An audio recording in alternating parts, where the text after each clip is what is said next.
तो जैसा कि मैंने आप बताया कि आज का विषय है लग्जरीज रिजल्टिंग इनटू क्रुएलिटी।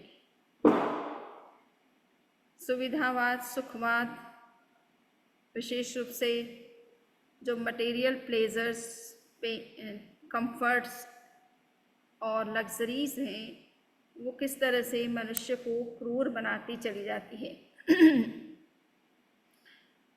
तो कहा जाता है कि मनुष्य के अंदर अतृप्ति क्यों रहती है, उसका बहुत बड़ा कारण है उसके अंदर का ग्रीड, लोभ।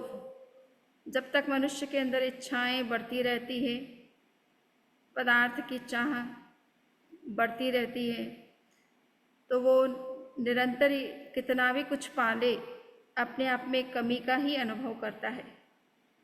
दूसरों को देखता है जिनके पास उससे ज़्यादा है और उनको देख करके वो दुखी रहता है।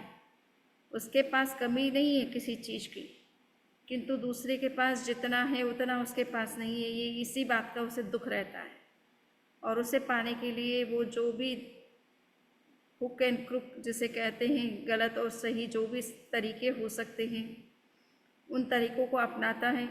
उसमें वो इस बात की चिंता नहीं करता है कि वो तरीके दूसरों के लिए कितने हानिकारक हैं, कितने कष्टप्रद हैं, दुखद हैं, कितने लोग वंचित रहते हैं।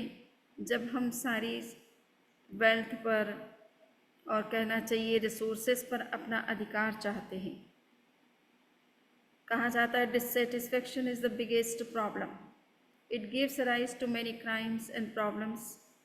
Instead of getting mountains of silver and gold, one does not get satisfaction. Gandhiji has rightly said, the earth has enough to fulfill the basic needs of all the people, but cannot fulfill one man's greed. मनुष्य के भीतर जब अतृप्ति का भाव उत्पन्न होने लग जाता है, तब वो कई तरह की क्राइम्स भी करने में लिप्त हो जाता है, कई तरह की प्रॉब्लम्स जो है वो क्रिएट करने लग जाता है और उसके पास बहुत कुछ होते हुए भी वो हमेशा कमी का अनुभव करता रहता है। भगवान महावीर ने कहा कि स्वर्ण रूपस्य उपव्यया भवे। कुछ व्यक्ति ऐसे होते हैं जिनके पास सोने और चांदी के पर्वत होते हैं, इतने मतलब कहने का मतलब है कि इतना अधिक धन और वैभव होता है, किंतु उसके बावजूद भी उनको सेटिस्फेक्शन नहीं होता है, क्योंकि भीतर का जो ग्रीड है, जो उसके अंदर की एम्बिशंस है, बहुत कुछ पाने की जो एक लालसा भीतर में बनी रहती है। अपने आप को सबसे बड़ा एक रिचेस्ट व्यक्ति, गिनीज बुक में आए ऐसा रिचेस्ट व्यक्ति बनाना चाहता है, सब बिलियनियर बनना चाहता है। तो ऐसा व्यक्ति जो है वो कितना भी कुछ मिल जाए उससे वो सेटिस्फाइड नहीं होता है। और गांधी जी ने जैसे कहा कि इस पृथ्वी पर, इस धरती पर बहुत कुछ है और इतने रिसोर्सेस अवेलेबल है कि आज जितनी बड़ी पॉपुलेशन है उन सबको फीड किया जा सकता है, किंतु अगर मनुष्य के अंदर ग्रीड पैदा हो जाती है तो ये धरती की सारे रिसोर्सेस, ये सारी प्रॉपर्टी जो है संपत्ति एक मनुष्य की लोभ की भी पूर्ति नहीं कर सकती है। तो मनुष्य के भीतर में ये जो लोभ की टेंडेंसी होती है उससे उसके भीतर में निरंतर असंतोष का भाव बना रहता है। वो अपने आप में खालीपन का अनुभव करता है, रिक्तता का अनुभव करता है, हॉलोनेस का अनुभव करता है। Man looks for luxury since he is not satisfied. He feels something missing or hollowness in himself and wants to fulfill that with external pleasures and comforts. मनुष्य यही कि भीतर में ये सोचता रहता है कि वो चीज़ें मुझे नहीं मिली, वो मैं दूसरे के पास है और मुझे नहीं प्राप्त हुई है, मुझे अभी ऐसा कुछ प्रयास करना चाहिए जिससे कि वो चीज़ मुझे प्राप्त हो। तो भीतर में सेटिस्फाइड नहीं रहता है, एक रिक्तता का अनुभव करता है, हॉलोनेस का अनुभव करता है, शून्यता का अनुभव करता रहता है और अकेले में बैठ कर के निरंतर उन चीज़ों के बारे में सोचता रहता है जो उसके पास नहीं है। जो है उससे उसकी तरफ उसका ध्यान नहीं है, किंतु जो नहीं है उसके चिंतन में निरंतर लगा रहता है और उसको कैसे प्राप्त किया जा सकता है, उसके क्या तरीके हो सकते हैं, उन तरीक़ों के बारे में सोचता रहता है। तो ये जो अंदर का असंतोष है, असंतुष्टि है या लोभ की जो टेंडेंसी है, इसको हम बाह्य पदार्थों को प्राप्त करके पूरा करना चाहते हैं और सोचते कि जितना हमें बाह्य से जो रिसोर्सेस हैं, सुख और सुविधा के जो साधन हैं, संपत्तियां हैं, वो अगर हमें मिलती है तो हम बहुत ज़्यादा संतुष्ट रहेंगे, बहुत सुखी रहेंगे, कोई तरह की प्रॉब्लम और इश्यूज़ हमारी लाइफ में नहीं रहेंगे और समाज में हमारा जो एक उचित सम्मान होना चाहिए, जो उचित प्रतिष्ठा होनी चाहिए, उचित पद मिलना चाहिए, वो सब कुछ हमें मिल सकता है यदि हमारे पास वो सारे रिसोर्सेस होते हैं। तो निरंतर असंतोष की ये प्रवृत्ति जो मनुष्य में भीतर में रहती है, वो निरंतर यही सोचती है कि बाह्य संसाधनों से मुझे संतोष मिलेगा, उससे मैं सुखी बनूंगा, वही मेरी समस्याओं का सही अर्थ में समाधान है।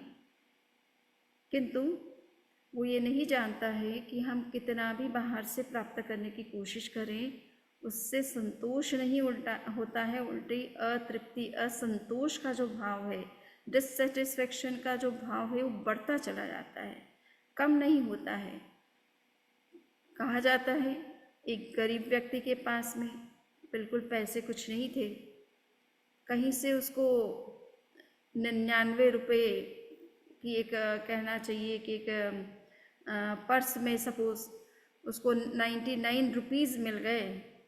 उसने सोचा कि कहूँ मैंने कभी इतने रुपए देखे नहीं, और जब उसने गिनना शुरू किया तो देखा कि 99 रुपीज़ तो हैं। अब वो इस चिंता में लग गया कि अरे 99 रुपीज़ मिले हैं, 1 रुपया और होता तो मेरे 100 रुपीज़ हो जाते, कम से कम 100 रुपये तो मेरे पास हो जाते। तो ऐसे व्यक्ति जिनके पास कुछ नहीं है, उसे भी अगर कुछ मिल जाता है तो उसका भाव आगे की तरफ रहता है कि मेरे पास 99 है तो 100 कैसे हो जाए, और अगर 100 है तो 1000 कैसे हो जाए, 1000 है तो 100,000 कैसे हो जाए, और वो भी हो जाए तो मिलीनियर कैसे बन सकता हूँ, और वो भी हो जाए तो बिलीनियर कैसे बन सकता हूँ, और वो भी हो जाए तो ये सोचेंगे कि नहीं बिलीनियर्स की लिस्ट भी बहुत बड़ी है और मेरा नंबर तो बहुत पीछे है, तो फर्स्ट रैंक में कैसे आ सकता हूँ। तो इस तरह से मनुष्य के भीतर एक डिससेटिस्फेक्शन बढ़ता चला जाता है। जितना मिलता है उससे सेटिस्फेक्शन नहीं होता, उल्टा डिससेटिस्फेक्शन बढ़ता चला जाता है और वो उसी चिंता में, उधेड़-बुन में निरंतर लगा रहता है। तो हम क्या ऐसा करें कि हमारे भीतर एक संतोष की वृत्ति का विकास हो, हम अंदर में अपने आप में सेटिस्फाइड, फुलफिल्ड, एक कंप्लीट महसूस करें। सिद्धों के लिए शब्द आता है, सिद्ध, हम नमो सिद्धानम में सिद्धों को नमस्कार करते हैं। सिद्ध का मतलब है एकम्प्लिश्ड सोल्स, जिन्होंने सब कुछ पा लिया है, जो पाना था वो सब कुछ पा लिया है, अब उनके भीतर कोई इस तरह की चाह नहीं रही है, तो वो अपने आप में एकम्प्लिश्ड सोल कहलाते हैं। तो हमारे अंदर भी उस तरह की स्थिति का निर्माण कैसे हो, तो हम सिद्धों के स्वरूप को समझने की कोशिश करेंगे। आखिर सिद्ध जो है वो एकम्प्लिश्ड क्यों कहलाते हैं, वो अपने आप में पूर्ण क्यों कहलाते हैं, सेटिस्फाइड क्यों कहलाते हैं, उनमें इस तरह के संतोष वृत्ति का विकास किस तरह से होता है। तो एक जो सूत्र है, हम भगवान महावीर के प्रवचनों के माध्यम से, उनकी शिक्षाओं के माध्यम से जो समझते हैं वो यही है कि there is only one way to fulfil the inner dissatisfaction and that is to love thyself। भगवान महावीर ने कहा कि आत्मा के प्रति तुम्हारा जो अनुराग है, आत्मा के प्रति जो प्रीति का भाव है, वो जितना बढ़ेगा उतना ही आपके भीतर सेटिस्फेक्शन भी बढ़ता चला जाएगा। फिर डिससेटिस्फेक्शन के लिए कोई स्थान नहीं रहेगा, कोई अवकाश नहीं रहेगा। तो अभी आत्मा के प्रति हमारा प्रेम या प्रीति का जागरण कैसे हो, how we can love ourselves. हम दूसरों से प्रेम करते हैं, उस प्रेम में पता नहीं कितना हमें संतुष्टि मिलती है, और वर्तमान का जो समय चल रहा है उसमें तो लोग ये कहते हैं कि एक व्यक्ति के साथ भी लंबे समय तक वो रहना नहीं चाहते हैं, नए नए व्यक्तियों से संबंध करना चाहते हैं। तो ऐसी जो मानसिकता होती है वो इस बात को शो करती है कि बाहर के व्यक्ति जिससे आप संबंध स्थापित करते हैं उसके एक व्यक्ति के साथ भी आप पूरी तरह से संतुष्ट नहीं रह सकते हैं और नए व्यक्ति की का हमेशा चिंतन चलता रहता है, उस नए व्यक्ति के बारे में कुछ सोचता रहता है। तो ये जो बाह्य पदार्थ हैं वो आप में कभी सेटिस्फेक्शन का फीलिंग नहीं करवा सकते। वो एक वस्तु मिल भी गई तो उससे आपको सेटिस्फेक्शन नहीं होना है, आप फिर नई वस्तु के बारे में सोचेंगे, नया व्यक्ति के बारे में सोचेंगे कि वो होता तो वो ज़्यादा सही होता। तो ये जब तक हम अपने आप से प्रेम करना नहीं सीखते हैं, आत्मानुराग, आत्मप्रीति, आत्मा के प्रति जो जागरण हमारे भीतर में होना चाहिए वो जब तक नहीं होता है तब तक व्यक्ति बहिर्मुख बना रहता है, बाहर की चीज़ों की तरफ ही जो है उसका ध्यान बना रहता है और एक चीज़ से वो सेटिस्फाइड नहीं होता है, नई नई चीज़ें चाहिए। एक मकान है हमारे पास में, हम उस मकान से पूरी तरह से सेटिस्फाइड नहीं होते, नए मकान, नई जगह, कुछ एक्सटेंशन, कुछ इनोवेशन, हम कुछ ना कुछ इस तरह से करते रहते हैं। जो चीज़ जैसी है वैसे के साथ हमारा संतोष नहीं होता है, हम उसमें भी कुछ ना कुछ परिवर्तन, कुछ ना कुछ चेंजेस, कुछ ना कुछ मॉडिफिकेशन करते रहते हैं। तो बाहर के पदार्थों के बीच में के साथ जीने का मतलब ही यही है कि हम कभी संतुष्ट नहीं हो सकते हैं। Fire never satisfies since it depends on fuel. अग्नि जिस तरह से होती है कि वो कभी संतुष्ट नहीं हो सकती है। क्यों? क्योंकि वो हमेशा बाह्य संसाधनों पर डिपेंडेंट रहती है, फ्यूल के ऊपर डिपेंड करती है। अगर फ्यूल है तो अग्नि जो है वो चलती है और अगर फ्यूल नहीं है तो वो बुझ जाती है, अपना अस्तित्व समाप्त कर लेती है। तो अग्नि जिस तरह से फ्यूल से आगे बढ़ती रहती है, फ्यूल का सपोर्ट लेती रहती है और आगे से आगे अगर उसको नया फ्यूल ऐड नहीं किया जाए तो अग्नि समाप्त हो जाती है। वैसा ही मनुष्य का, सामान्य मनुष्य का जो है वो जीवन होता है। वो पदार्थ के साथ उसने अपने जीवन को, अपने अस्तित्व को जोड़ लिया है और जब तक पदार्थ है तब तक वो ये महसूस करता है कि मेरा कोई वजूद है। और जब पदार्थ उसके साथ नहीं रहता है या पदार्थ को जिस रूप में उसे चाहिए वो रूप में उपलब्ध उसके पास नहीं होता है तो वो दुखी हो जाता है। और कभी कभी तो कुछ लोग ऐसे होते हैं सुसाइड कर लेते हैं, है ना। अपनी इच्छाएं, अपनी कामनाएं जब उनकी पूरी नहीं होती है या इच्छित वस्तु उनको नहीं मिलती है, इच्छित व्यक्ति के साथ उनका संबंध नहीं होता है तो सुसाइड भी कर लेते हैं। तो जो व्यक्ति इस तरह से होता है, जो बाह्य चीज़ों पर डिपेंडेंट रहता है और उसी के साथ अपने अस्तित्व को जो है आइडेंटिफाई करता है, वो अपनी पहचान बना लेता है, तब वो पदार्थ है तो उसका अस्तित्व है, वो पदार्थ नहीं है तो उसका अस्तित्व भी एक तरह से शून्य जैसा हो जाता है, उसका कोई महत्व उसके लिए दृष्टि में नहीं रहता है। Those who want to show themselves special, they decorate themselves, but those who are connected with oneself never think to show anything. जो व्यक्ति भीतर से असंतुष्ट होता है वो ये सोचता है कि बाह्य पदार्थ हमारे पास में होंगे, इतना कुछ धन होगा तो हमारी एक इमेज होगी, एक प्रतिष्ठा होगी, और वो अपने आप को उस तरह से स्पेशल दिखाना चाहता है कि मैं कुछ हूँ, मेरा कुछ अस्तित्व है इस समाज में, इस देश में, इस काल में। तो वो अपने आप को स्पेशल दिखाने की दृष्टि से इन सब चीज़ों को एक्यूमुलेट करने की सोचता है, इनको प्राप्त करने की बात सोचता है और उससे अपनी प्रतिष्ठा बनाने की बात सोचता है। किंतु जो अपने भीतर से जुड़ जाता है उस व्यक्ति के भीतर में ऐसा भाव कभी नहीं आता है कि मुझे किसी को कुछ दिखाना है ना, मुझे कोई देखे। में बाह्य मापदंडों को वो कभी महत्व नहीं देता है कि कौन क्या उनको समझता है, उनके पास क्या है क्या नहीं है, उसके आधार पर वो अपना अस्तित्व नहीं प्रूव करना चाहते और दूसरे के मेजरमेंट्स के आधार पर वो नहीं चलते हैं, बल्कि अपने स्वयं के मापदंडों के आधार पर चलते हैं कि मुझे अपना जीवन का निर्माण कैसा करना है, मुझे जीवन में आगे बढ़ना है तो किस रूप में आगे बढ़ना है और मेरे जीवन का उद्देश्य वास्तव में क्या है, जिसको अचीव करने के लिए मुझे क्या पुरुषार्थ करना है। तो उसके लिए वो निरंतर प्रयत्न करते हैं। वो इस बात की चिंता कभी नहीं करते हैं कि मेरे पास क्या है क्या नहीं है और दुनिया मुझे किस रूप में देखती है, और न उन्हें कुछ प्रूव करना है दुनिया के सामने। तो ऐसा जो चिंतन है वो उसी व्यक्ति के भीतर में आता है जो भीतर से कनेक्टेड होता है, जो आत्मा से कनेक्टेड होता है। उसको ये लगता है कि मुझे जो चाहिए वो मेरे भीतर है, उसके लिए मुझे बाहर तो कुछ प्रयास करने की विशेष ज़रूरत भी नहीं है। और जितना भी मुझे बाहर की चीज़ें हैं वो भी कभी कभी उसे बहुत लगता है कि मेरी अपनी जो स्पिरिचुअल इनर जो जर्नी है उसमें वो एक तरह से ऑब्स्टिकल है, एक बाधा है। उनकी चिंताओं में मेरा समय ज़्यादा जाता है, बजाय कि मैं अपने भीतर के आनंद का अनुभव कर सकूं उन्हीं क्षणों में जिन क्षणों में मुझे दूसरों के लिए या दूसरी चीज़ों के लिए अपना समय लगाना होता पड़ता है। तो ऐसा व्यक्ति जो भीतर से कनेक्टेड है, भीतर से जुड़ा हुआ है, उसको भीतर से इतना आनंद प्रस्फुटित होता है कि उसे बाहर के किसी संसाधनों की, किसी सोर्सेस की, किसी सुख के जो तरीके हैं उनको अपनाने की आवश्यकता नहीं होती है।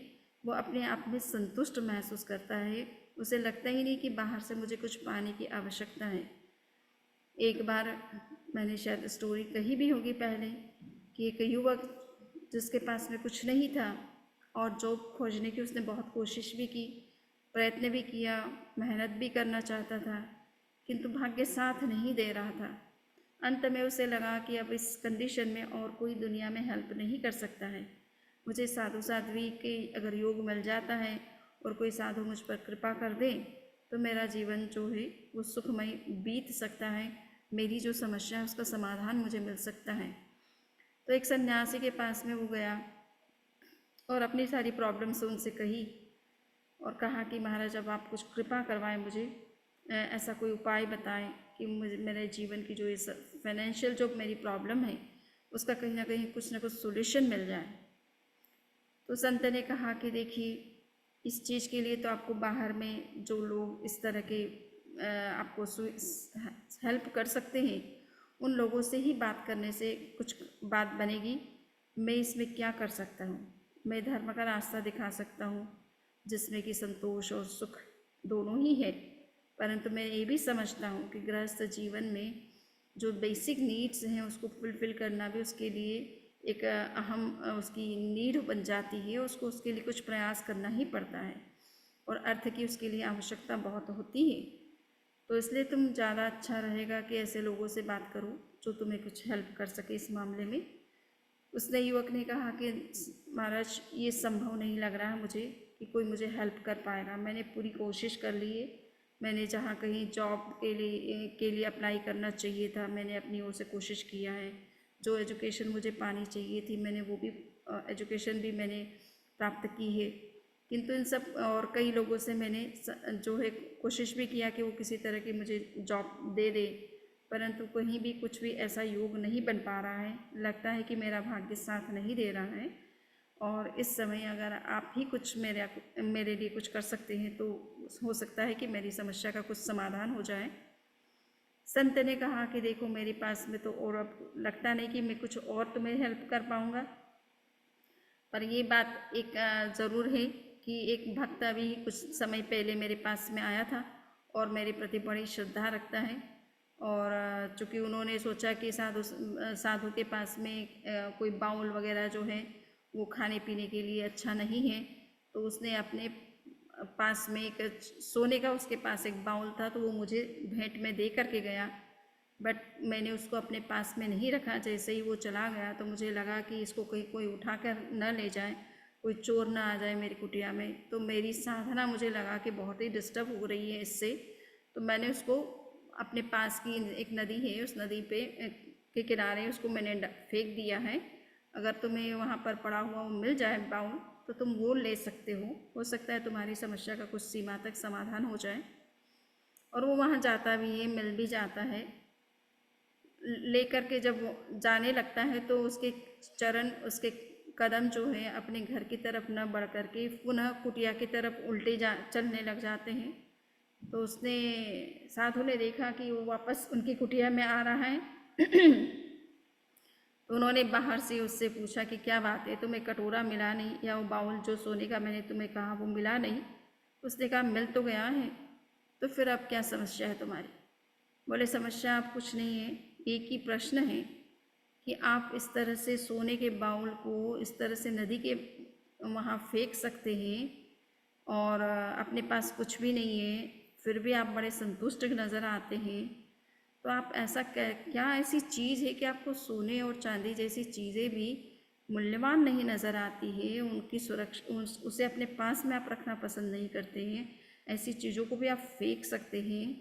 तो साधना में ऐसा क्या कुछ है जिससे कि आपको ये सब चीज़ें बेकार नज़र आती है? उन्होंने कहा इसके लिए तो तुम्हें भीतर आना पड़ेगा। वो भीतर चला गया। तो संत ने कहा कि भीतर जाना पड़ेगा। भीतर आना पड़ेगा का मतलब है कि तुम्हें भीतर अपने भीतर जाना पड़ेगा। भीतर में जो आनंद है वो आनंद बाह्य जगत के पदार्थों में नहीं है। हाँ, तुम्हारी वो आवश्यकता भले हो सकती है, किंतु एक सीमा तक उसकी आवश्यकता हो, यहाँ तक तो समझ में आ सकता है, किंतु उसी के पीछे सारा समय व्यतीत कर देना और अपने मानव जीवन जो कि प्रेशियस जीवन मिला है, जिसको पाना इजी नहीं होता है, उसको पूरी तरह से उसी केवल उन चंद चीज़ों के लिए ही अपना पूरा समय व्यतीत कर देना, वो थोड़ा समझ में हमें कम आता है। बाकी तुम्हें अपना निर्णय खुद करना है। सो कहने का इतना ही मतलब है कि भीतर में जो आनंद है, सुख है, शांति है और संतोष है, वो बाह्य चीज़ों को कितना भी प्राप्त कर लिया जाए, उनसे कभी संतोष और सुख की प्राप्ति नहीं होती है। अभी 2-3 दिन पहले ही एक युवक आए हुए थे पूरी अपनी फैमिली के साथ में, और उन्होंने यहाँ पर आए, हमसे मिले, यहाँ मंदिर में उन्होंने भगवान की मूर्ति के दर्शन भी किए। और फिर एक बात उन्होंने कही कि देखो, संसार में कितना भी कुछ कहीं भी घूम लो, कितना भी मौज मस्ती का जो है जीवन जी लो, किंतु जो मंदिर में आकर या शंभू जी के पास में आकर के जो हमें संतोष महसूस होता है, जो शांति का अनुभव होता है, वो पदार्थ और इस तरह से बाह्य जगत में घूमते रहने से कभी कुछ नहीं वैसा सुख प्राप्त होता है। तो वो युवक थे, उनका अपना अनुभव था उसी। और ये बात सत्य भी है कि बाहर में घूमने से अब बाह्य जगत के साथ आपका संपर्क स्थापित होता है, और बाह्य जगत में कंपटीशन भी है और कई तरह के प्रॉब्लम्स भी है, इश्यूज़ भी है। इन सब के साथ भी आपका चाहे अनचाहे संबंध होता है, और कहीं ना कहीं वो आपके मन पर जो है प्रभाव भी डालती है और स्वास्थ्य पर भी प्रभाव करती है। तो ये सब चीज़ें जीवन में है, किंतु इसके बावजूद भी हमें इतना ही सोचना है कि क्या हम भीतर से इतना कनेक्टेड रह सकते हैं कि हमें भीतर के आनंद की अनुभूति हो सके, भीतर में जो संतोष है, वृत्ति है, उसका विकास हो सके, और बाह्य चीज़ों के प्रति हमारी जो निरंतर एक अभिलाषा रहती है या एक अतृप्ति का भीतर में जो भाव बना रहता है, उस भाव पर हम कहीं ना कहीं कुछ विजय कर सकें या उसे कम कर सकें, अपने अंदर के सेटिस्फेक्शन को कैसे हम डेवलप कर सकें। सो सच्चा सेटिस्फेक्शन क्या है? भगवान महावीर की भाषा में यही है कि satisfaction means love thy self. अगर आपको संतोष पाना है, तृप्ति आपके भीतर में जो है वो आए, आप संतुष्ट बने, तो उसके लिए ज़रूरी है कि आप अपने भीतर से कनेक्ट होना सीखें। जितना अपने आप से कनेक्ट होंगे, उतना ही आपको लगेगा कि आप बहुत कुछ अचीव कर रहे हैं। आप कुछ लूज़ नहीं कर रहे हैं, बल्कि अचीव कर रहे हैं। कई बार हम लोगों के अनुभव भी सुनते हैं। चतुर्मास होता है, आचार्य ऋषि का चतुर्मास करवाने का मतलब क्या है कि एक व्यक्ति, 2 व्यक्ति नहीं, पूरा का पूरा उस लोकल जो कम्युनिटी होती है, उनके सभी लोगों की ड्यूटी लगती है। और 4 महीना 5 महीने का अगर चतुर्मास होता है तो उनकी पूरे समय ड्यूटी रहती है, और वो अपनी ड्यूटी देते भी हैं, और महसूस भी करते हैं कि यूँ तो एक दिन भी बिज़नेस छोड़ करके बाहर जाना हो तो सोचते हैं कि नहीं, ये तो संभव नहीं हो सकता है, हम अपना बिज़नेस कैसे छोड़ सकते हैं, हम अपने घर के काम कैसे छोड़ सकते हैं, हमारे जो डेली के हमें काम करने हैं वो तो ज़रूरी है हमारे लिए, हमें इतना समय नहीं निकाल सकते। किंतु चतुर्मास के दौरान लोगों में इतना उत्साह होता है, आचार्य ऋषि के आगमन का इतना उनको हमेशा प्रतीक्षा रहती है, और जब पधारते हैं तो लगता है कि गुरुदेव हमारे शहर में आए, हमारा सबसे बड़ा भाग्य है। और उसके कारण से इतना उत्साह रहता है कि 4 महीना या 5 महीना जितना भी गुरुदेव रहें, हमारी ड्यूटी लगाई जानी चाहिए और हम अपना पूरा समय देने के लिए तैयार हैं। और बाद में जब वो चतुर्मास संपन्न हो जाता है, आचार्य ऋषि का उस पर्टिकुलर शहर से अगर जो है पदार्पण हो जाता है, तो उसके बाद में वो लोग महसूस करते हैं कि हम अपने बिजनेस में साल भर हम पहले चतुर्मास से पहले, सेवा देने से पहले जिस तरह से हम बिजनेस कर रहे थे, उस समय इतना हमें प्रॉफिट हुआ या नहीं हुआ, किंतु चतुर्मास में हमने पूरा बिजनेस देखा भी नहीं, किंतु उससे ज़्यादा हमें प्रॉफिट हो जाता है। तो उनको ये लगता है कि हम इस तरह का आध्यात्मिक चीज़ों में अपना समय लगाते हैं तो हमारा कोई जो एक्सटर्नल जो हमारे सोर्सेस है उसमें कोई कमी नहीं होती, या हमारी नीड में कोई कमी नहीं होती है, या हमारा बिजनेस जिस तरह से आगे बढ़ना चाहिए उसमें बढ़ने में कोई दिक्कत नहीं होती है। ये कई लोगों के ऐसे अनुभव भी होते हैं। तो कहने का इतना ही मतलब है कि व्यक्ति जब भीतर में कनेक्ट होता है तो उसको बाहर की इतनी चिंता नहीं रहती, और बाहर की चीज़ें भी अपने आप जो है सही ढंग से चल भी जाती है। और कभी कभी बहुत ज़्यादा फ़ायदा इससे हो जाता है जब हम उसकी हमारा ध्यान अपने आत्मा के प्रति होता है या धर्म के प्रति होता है, तो बाह्य की चिंता किए बिना भी हमें वो जो लाभ चाहिए वो लाभ भी स्वतः मिल जाता है। तो ये धर्म जो है इनर जो हमारा अफेक्शन होता है, आत्मा के प्रति हमारा जब ध्यान होता है, आत्मा के प्रति हमारा जब कनेक्शन होता है, तो अपने आप भीतर में एक तो सेटिस्फेक्शन रहता है, व्यक्ति को इस बाह्य चीज़ों की इतनी चिंताएं अपने आप नहीं लगती है, और चीज़ मिलती है नहीं मिलती है इसका बारे में उसको ज़्यादा वो सोचने की आवश्यकता नहीं होती है, अपने आप वो चीज़ें भी मिल जाती हैं, और न भी मिले तो भी वो संतुष्ट रहता है। Inner satisfaction is real happiness. और जब वो भीतर से संतुष्ट है तो बाहर में वस्तु है या नहीं है इससे उसको ज़्यादा फर्क नहीं पड़ता है।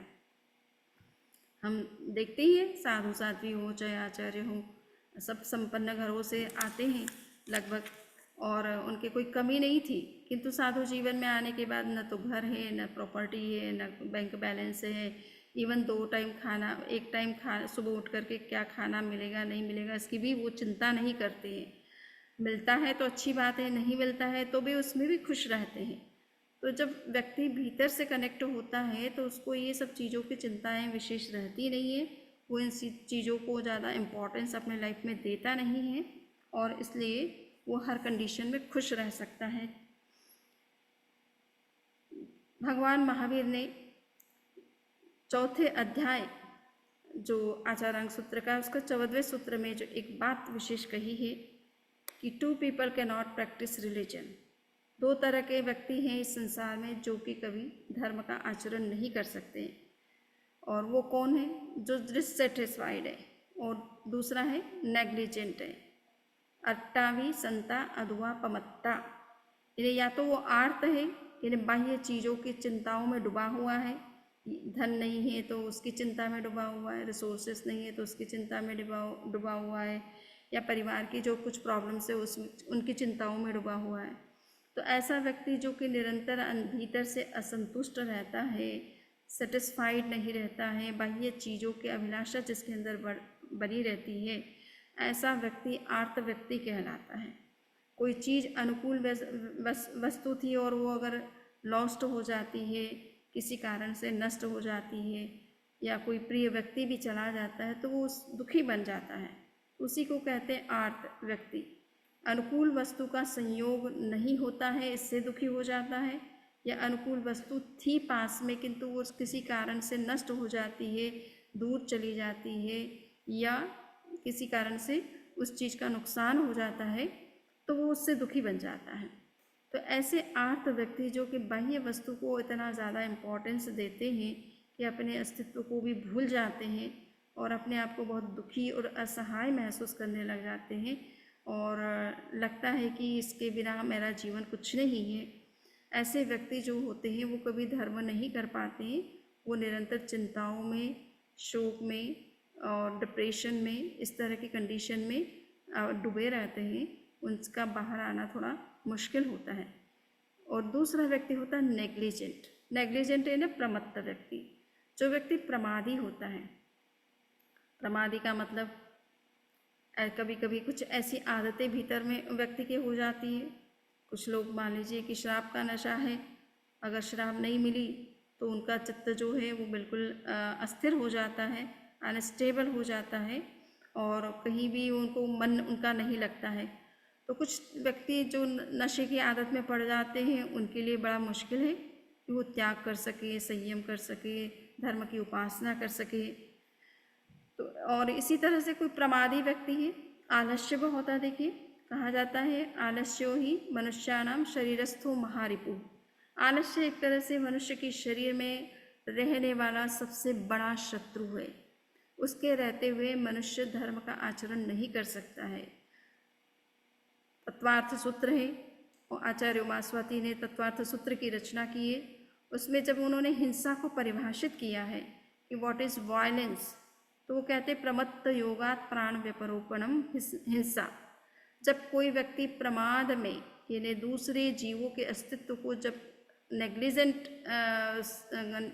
नेग्लेक्ट करता है, उनके अस्तित्व को के प्रति जागरूक नहीं रहता है और उसके कारण से जो हिंसा करता है वो हिंसा कहलाती है।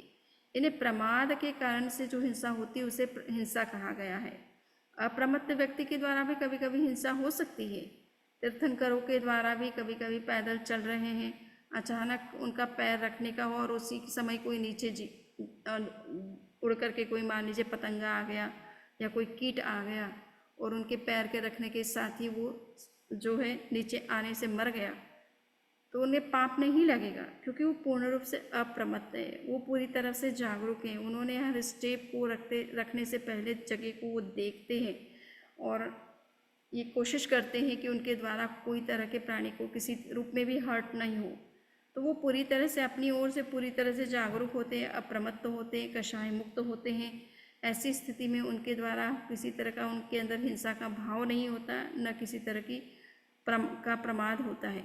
उस कंडीशन में वो अगर स्टेप रखते भी हैं और कोई जीव मर भी जाता है तो उनको पाप कर्म नहीं लगता है, उनको पुण्य कर्म का ही योग उससे हिंसा हुई है, परंतु उनको पाप कर्म नहीं लगता है क्योंकि वो अप्रमत्त होकर के चल रहे हैं। किसी प्राणी मात्र के प्रति उनके मन में करुणा का भाव है, जागरूकता है, सबके अस्तित्व को अपने आत्मा के समान समझते हैं, किसी को किसी प्रकार से मनसा वाचा कर्मणा कोई तरह का कष्ट नहीं देना चाहते हैं।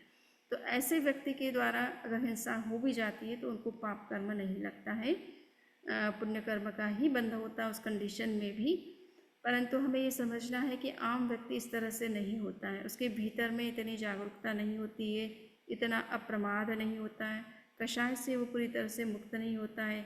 वैसा व्यक्ति अगर कुछ प्रमाद पूर्वक चलता है और चाहे हिंसा नहीं भी होती है तो भी उसको पाप कर्म का बंधन होता है।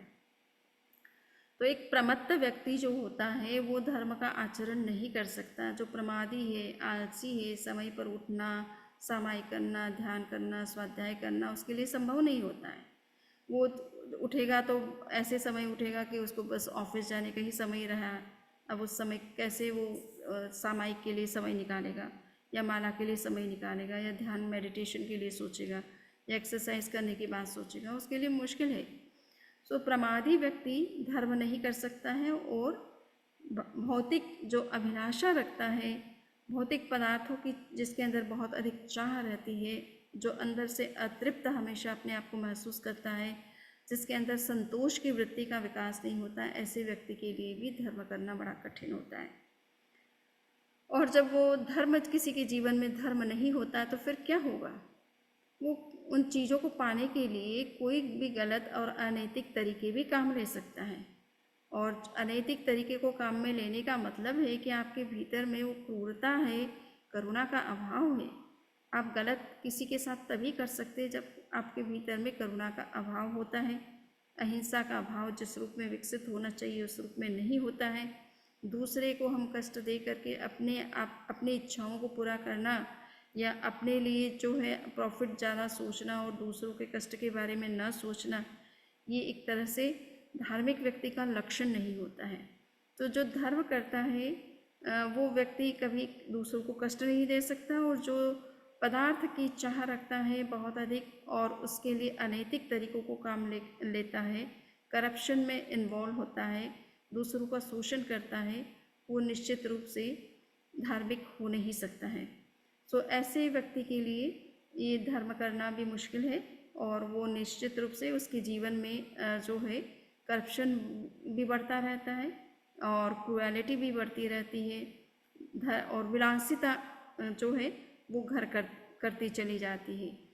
जब हम भीतर से सेटिस्फाइड नहीं होते, बाहर की विलासिता की तरफ ही हम सोचते रहते हैं, तो उन पदार्थों को पाने के लिए हम निरंतर कुछ न कुछ इस तरह के गलत या सही तरीके अपनाते रहते हैं जिससे कि हमारे अंदर वो सेटिस्फेक्शन आए, पर वो आना संभव नहीं होता है।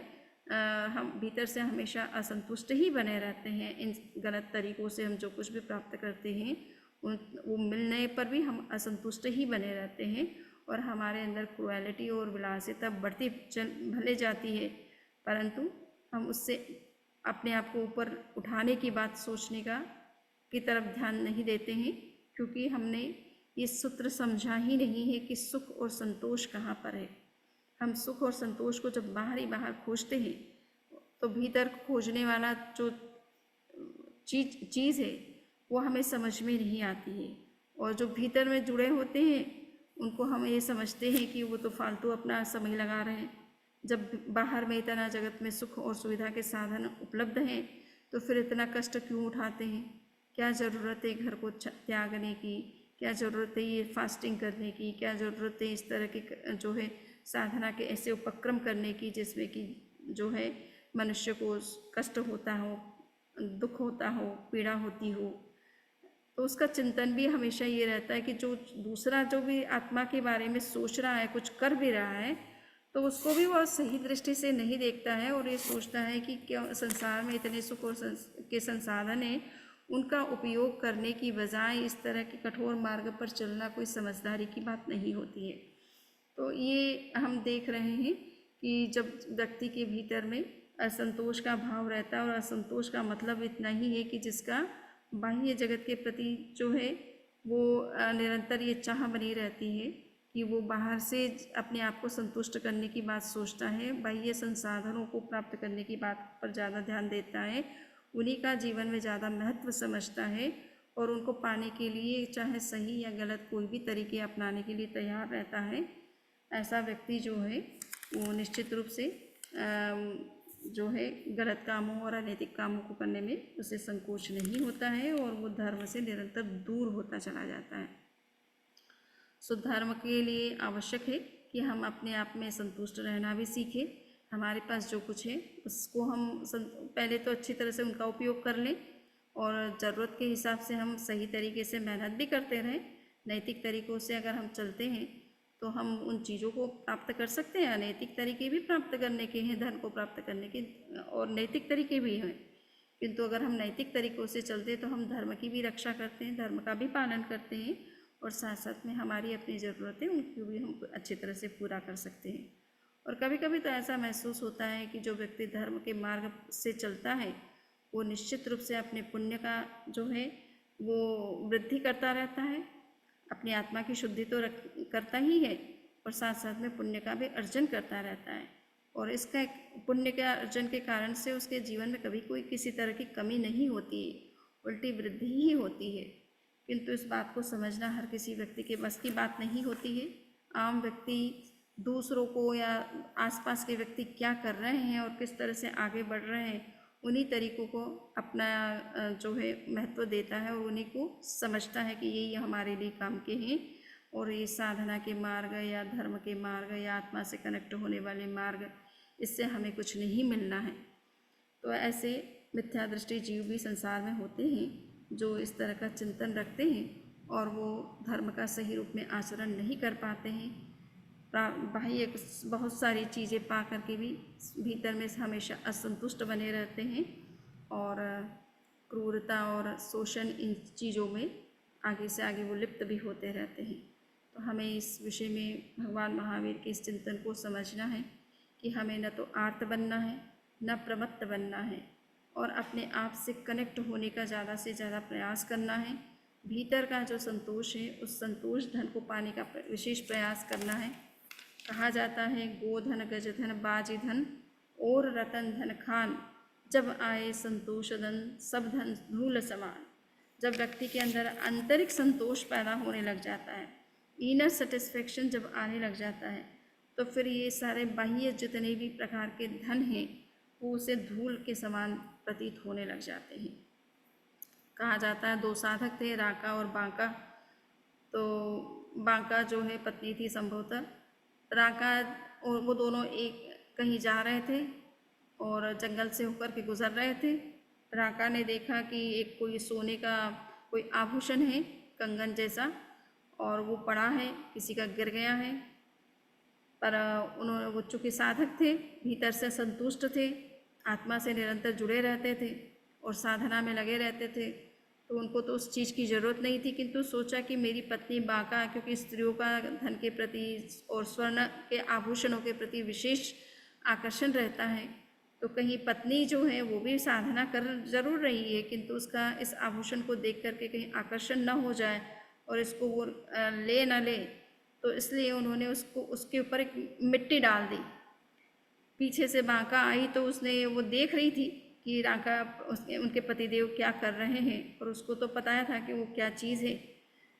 जैसे ही वो पास में आई तो उसने अपने पति से पूछा कि आप क्या कर रहे थे, तो बोले कि कुछ, बस यही देख, मैंने सोचा कि ये सोने का कोई का आभूषण गिर गया है, और अगर तुम यहाँ पर आओगी तो निश्चित रूप से तुम्हारा मन इसके प्रति आकर्षित हो सकता है और तुम इसको लेने की बात सोच सकती हो।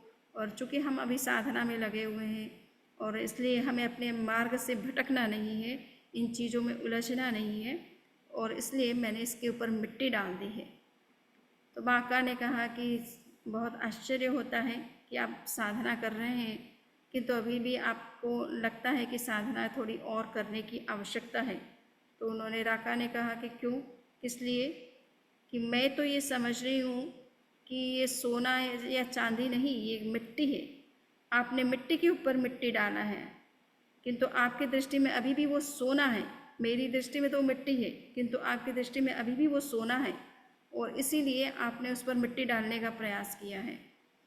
तो उसे बहुत शर्म हुई कि पत्नी की, जिसके बारे में वो डाउट कर रहे थे, उसका चिंतन स्पष्ट था कि हम जब साधना के मार्ग पर चल रहे हैं तो हमें इन सब चीज़ों की आवश्यकता नहीं है, इसमें उलझना नहीं है, और अपनी साधना के मार्ग पर निरंतर हमें आगे बढ़ते रहना है। और किंतु आपको अभी भी आपके दिमाग में सोना सोना है, जबकि मेरे दिमाग में वैसा उसका कंसेप्ट नहीं है। ये बात आपको समझ में आना ज़रूरी है, और इसके लिए आप थोड़ी अपनी साधना को और गहरा करने की कोशिश करें। So when one starts loving oneself, then only he leaves religion in true sense and becomes free from cruelty, etc. So जब तक हमारे अंदर ये आंतरिक संतोष का विकास नहीं होगा, तब तक हम धर्म को न तो सही रूप में समझ पाएंगे, न उसका सही अर्थ में पालन कर पाएंगे। हमारे अंदर की जो क्रूरता है, अनैतिकता है, भ्रष्टाचार है, या अन्य किसी भी तरह की इस तरह की कोई नेगेटिव टेंडेंसी है, उस पर हम तभी विजय कर सकते हैं जब हम आंतरिक संतोष का अनुभव कर सकें, और वो तभी हो सकता है जब हम भीतर से अपने आप को कनेक्ट कर सकें। इन्हीं विचारों के साथ आज के इस वक्तव्य को मैं संपन्न करती हूँ। आप किसी के कोई क्वेश्चन है तो वो कर सकते हैं।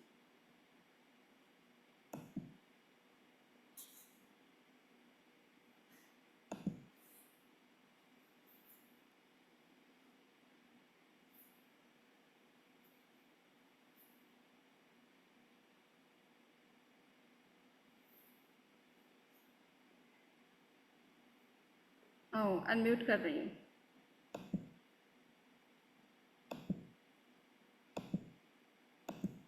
So now all are unmuted from my side. नमस्कार समणी जी, एक दफा तो महसूस हो गए आत्मा और शरीर दोनों अलग है, लेकिन आत्मा से कैसे कनेक्ट का हो सकता है, कैसे भीतर जाना, क्योंकि उसी के कारण से love thyself. Yes, okay.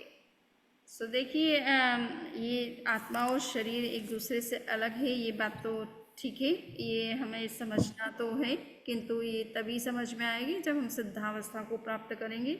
अभी तो वर्तमान में हमारी जो स्थिति है कि हम शरीर के भीतर ही व्याप्त हैं, है ना, शरीर के भीतर ही हम हैं। सो हमारे भीतर जो आत्म तत्व है उसकी निरंतर हमें अनुभूति हम कैसे हो सकती है, उसके लिए थोड़ा सा एक एग्ज़ाम्पल है कि जिस तरह से महिलाएं होती है पनिहारिनी, पानी जो लाती है कुएं से, वो अपने सिर पर एक नहीं 3-3 4-4 घड़े भी रख लेती है, पूरे रास्ते चलती है, अपनी सहेलियों से बातें भी कर लेती है, किंतु उसका निरंतर ध्यान कहाँ रहता है? अपने घड़ों के ऊपर रहता है। हाथों का वो सपोर्ट नहीं करती है, बिना सपोर्ट किए भी ज़मीन मतलब ऊपर का ज़मीन पर भी चल लेती है, बातें भी कर लेती है और ध्यान उसका निरंतर अपने घड़ों पर रहता है। तो जब हमारी चेतना, आप ये सोचिए कि इतने घड़े पानी के भरे हुए सिर पर अगर रहते हैं और गिरने का पूरा डर भी रहता है, उसके बावजूद भी हमारी चेतना अगर उसकी तरफ अलर्ट है, भीतर से हमारी कॉन्शियसनेस जागरूक है, तो वो घड़े भी अपनी जगह स्थिर बने रहते हैं। वो भी जल्दी से आप देखेंगे इधर उधर गिरते नहीं हैं। तो ये इसी तरह से हम भी शरीर के भीतर हमारी चेतना, हमारी आत्मा के प्रति निरंतर हमारा ध्यान बना रहना चाहिए। और उसके लिए सिंपल जो तरीका वो है ये है कि हमारे एक्शन में ये सोचें कि ये मेरे आत्मा के लिए हितकर है या अहितकर है, ये ज़रूरी है या नहीं है। इस तरह का क्वेश्चन अगर हम कर सकें तो हो सकता है कि हम बहुत सारी चीज़ों पर, बहुत सारी प्रवृत्तियों पर अपना नियंत्रण कर सकते हैं, उनको मिनिमाइज़ कर सकते हैं। और जब कभी हमें समय मिले तो हम निश्चित रूप से थोड़ा ध्यान करने की कोशिश करें। जब ध्यान करते हैं तब वो आत्म तत्व की अनुभूति भी होती है। जब तक हम भीतर देखेंगे नहीं, प्रयोग नहीं करेंगे, तब वो अनुभव में नहीं आता हमारे। किंतु देखने से, प्रयोग करने से निश्चित रूप से उसका कुछ न कुछ हमें अनुभव होना शुरू हो जाता है। तो हम ध्यान में, सामायिक में, कल में ऐसे ही भारिल्ला जी का प्रवचन सुन रही थी कि सामायिक का स्वरूप क्या है। तो सामायिक किसको कहते हैं? तो सामायिक का मतलब है समय, मतलब आत्मा। तो जब हम आत्मा के साथ कनेक्ट होते हैं तब हम सामायिक में रहते हैं। तो सामायिक का मतलब है आत्मा के साथ कनेक्ट होकर के रहना, उस समय और किसी चीज़ का चिंतन नहीं, केवल आत्मा आत्मा आत्मा। और उसके लिए ही सब कुछ करना है। आत्मा का अब हम किस तरह से प्योरिफिकेशन कर सकते हैं, आत्मा के साथ कैसे हम कनेक्टेड रह सकते हैं, तो उसके लिए चाहे हम मेडिटेशन करें, जप के प्रयोग करें, स्वाध्याय करें, ध्यान करें। सो ये जो चीज़ें हैं ये हमें अंदर से कनेक्ट करती है। बिना अंदर से कनेक्ट हुए उसका अनुभव नहीं होता। हमारी आँखें, हमारी सारी इंद्रियां बाहर की तरफ ओपन हैं, हम बाह्य जगत से ही निरंतर जुड़े रहते हैं। उसके कारण से थोड़ा सा इंद्रियों को जो है क्लोज करना सीखें। एक प्रयोग है सर्वेंद्रिय संयम प्रयोग कहलाता है।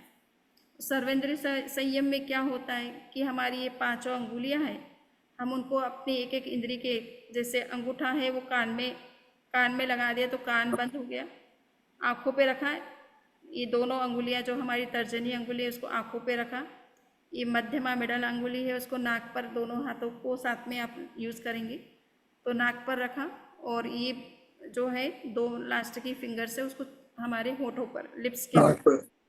ये अगर 5 मिनट या 2 मिनट भी आप देखेंगे तो अपनी इंद्रियों को थोड़ा सा, इसको कहते हैं प्रत्याहार का प्रयोग कहते हैं, प्रतिसंलीनता का प्रयोग कहते हैं, इंद्रियों को विड्रॉ करने का प्रयोग कहते हैं।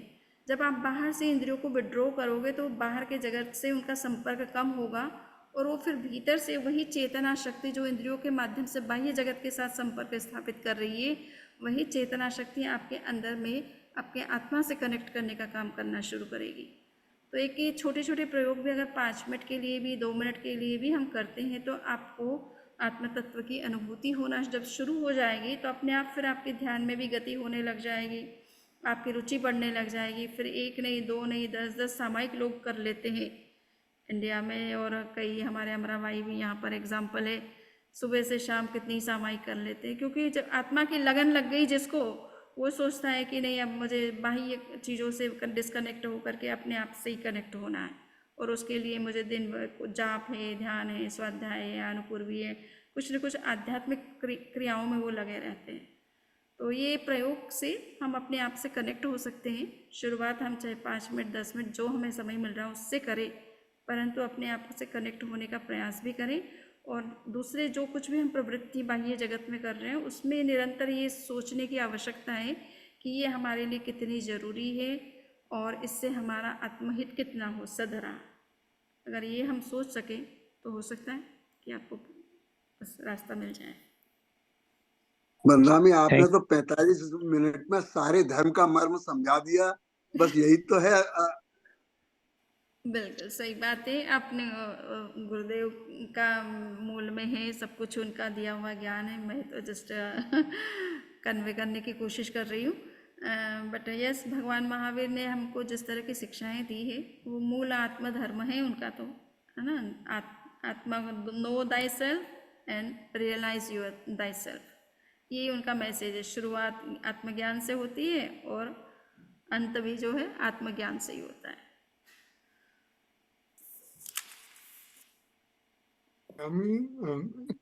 मेरा सवाल है, धर्म का लक्षण करुणा है।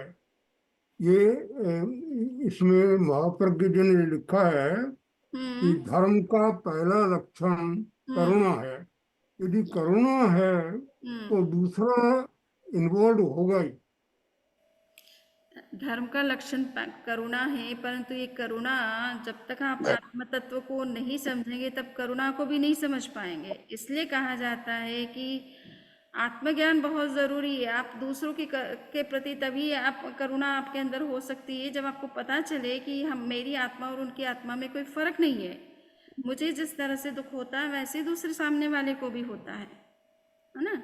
तो आत्म तत्व को जाने बिना न तो आपके अंदर समता आ सकती है, न हिंसा आ सकती है, न करुणा आ सकती है, न आप दूसरों के प्रति नैतिक व्यवहार कर सकते हैं। इसलिए आत्मज्ञान सबसे पहले ज़रूरत होती है।